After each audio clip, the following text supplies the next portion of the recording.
Matthew 26, the plot against Jesus. When Jesus had finished saying all these things, he said to his disciples, "As you know, the Passover is 2 days away, and the Son of Man will be handed over to be crucified." Then the chief priests and the elders of the people assembled in the palace of the high priest, whose name was Caiaphas, and they schemed to arrest Jesus secretly and kill him, but not during the festival, they said, or there may be a riot among the people. Jesus anointed at Bethany. While Jesus was in Bethany in the home of Simon the leper, a woman came to him with an alabaster jar of very expensive perfume, which she poured on his head as he was reclining at the table. When the disciples saw this, they were indignant. "Why this waste?" they asked. "This perfume could have been sold at a high price and the money given to the poor." Aware of this, Jesus said to them, "Why are you bothering this woman? She has done a beautiful thing to me. The poor you will always have with you, but you will not always have me. When she poured this perfume on my body, she did it to prepare me for burial. Truly, I tell you, wherever this gospel is preached throughout the world, what she has done will also be told in memory of her." Judas agrees to betray Jesus. Then one of the 12, the one called Judas Iscariot, went to the chief priests and asked, "What are you willing to give me if I deliver him over to you?" So they counted out for him 30 pieces of silver. From then on, Judas watched for an opportunity to hand him over. The Last Supper.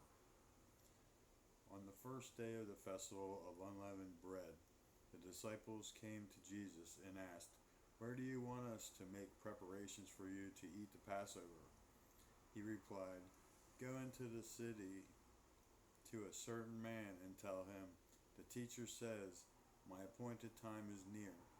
I am going to celebrate the Passover with my disciples at your house.'" So the disciples did as Jesus had directed them and prepared the Passover. When evening came, Jesus was reclining at the table with the 12, and while they were eating, he said, "Truly I tell you, one of you will betray me."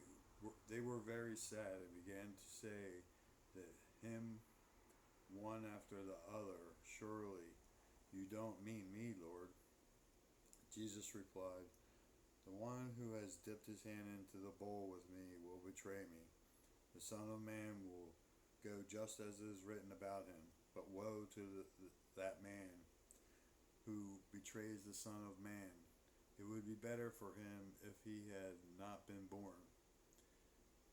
Then Judas, the one who would betray him, said, "Surely you don't mean me, Rabbi." Jesus answered, "You have said so." While they were eating, Jesus took bread, and when he had given thanks, he broke it and gave it to his disciples, saying, "Take and eat, this is my body." Then he took a cup, and when he had given thanks, he gave it to them, saying, "Drink from it, all of you. This is my blood of the covenant, which is poured out for many for the forgiveness of sins.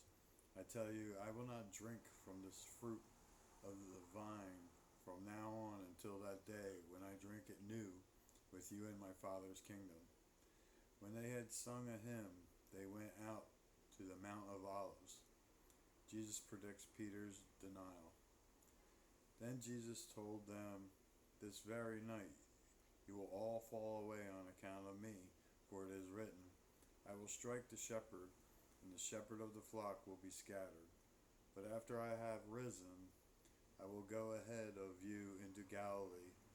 Peter replied, "Even if all fall away on account of you, I never will." "Truly I tell you," Jesus answered, "this very night before the rooster crows, you will disown me 3 times." But Peter declared, "Even if I have to die with you, I will never disown you." And all the other disciples said the same. Gethsemane. Then Jesus went with his disciples to a place called Gethsemane, and he said to them, "Sit here while I go over there and pray." He took Peter and the two sons of Zebedee along with him, and he began to be sorrowful and troubled. Then he said to them, "My soul is overwhelmed with sorrow to the point of death. Stay here and keep watch with me." Going a little further, he fell on his face to the ground and prayed, "My Father, if it is possible, may this cup be taken from me, yet not as I will, but as you will." Then he returned to his disciples and found them sleeping. "Couldn't you men keep watch with me for 1 hour?" He asked Peter. "Watch and pray so that you will not fall into temptation. The spirit is willing, but the flesh is weak." He went away a second time and prayed, "My Father, if it is not possible for this cup to be taken away unless I drink it, may your will be done." When he came back again, found them sleeping because their eyes were heavy. So he left them and went away once more and prayed the third time, saying the same thing. Then he returned to the disciples and said to them, "Are you still sleeping and resting? Look, the hour has come, and the Son of Man is delivered into the hands of sinners. Rise, let us go. Here comes my betrayer." Jesus arrested. While he was speaking, Judas, one of the 12, arrived. With him was a large crowd armed with swords and clubs, sent from the chief priests and the elders of the people. Now the betrayer had arranged a signal with them. "The one I kiss is the man, arrest him." Going at once to Jesus, Judas said, "Greetings, Rabbi," and kissed him. Jesus replied, "Do what you came for, friend." Then the men stepped forward, seized Jesus, and arrested him. With that, one of Jesus' companions reached for his sword, drew it out, and struck the servant on the high priest, cutting off his ear. "Put your sword back in its place," Jesus said to him, "for all who draw the sword will die by the sword. Do you think I cannot call on my Father, and he will at once put at my disposal more than 12 legions of angels?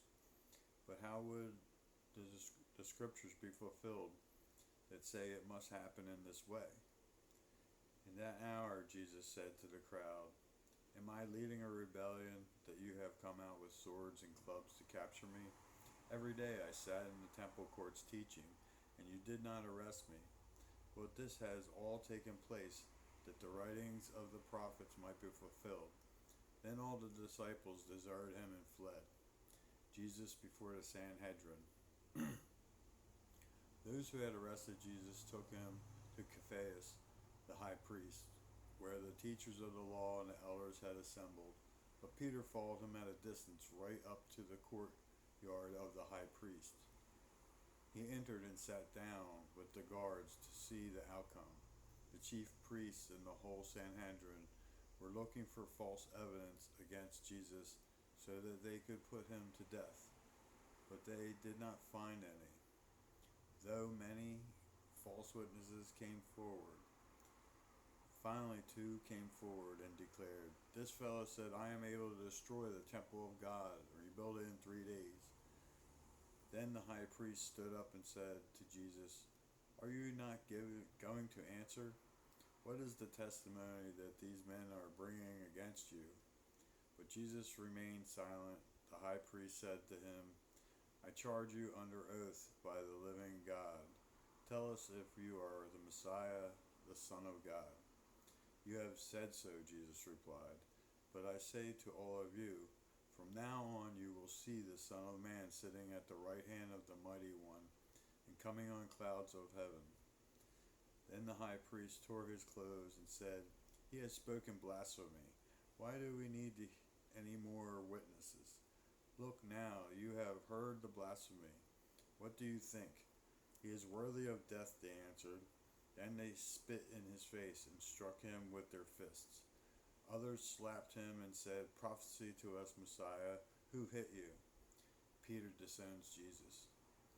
Now Peter was sitting out in the courtyard, and the servant girl came to him. "You also were with Jesus of Galilee," she said. But he denied it before them all. "I don't know what you are talking about," he said. Then he went out to the gateway, where another servant girl saw him, and said to the people there, "This fellow was with Jesus of Nazareth." He denied it again with an oath, "I don't know the man." After a little while, those standing there went up to Peter and said, "Surely you are one of them. Your accent gives you away." Then he began to call down curses, and he swore to them, "I don't know the man." Immediately a rooster crowed. Then Peter remembered the word Jesus had spoken, "Before the rooster crows, you will disown me 3 times." And he went outside and wept bitterly.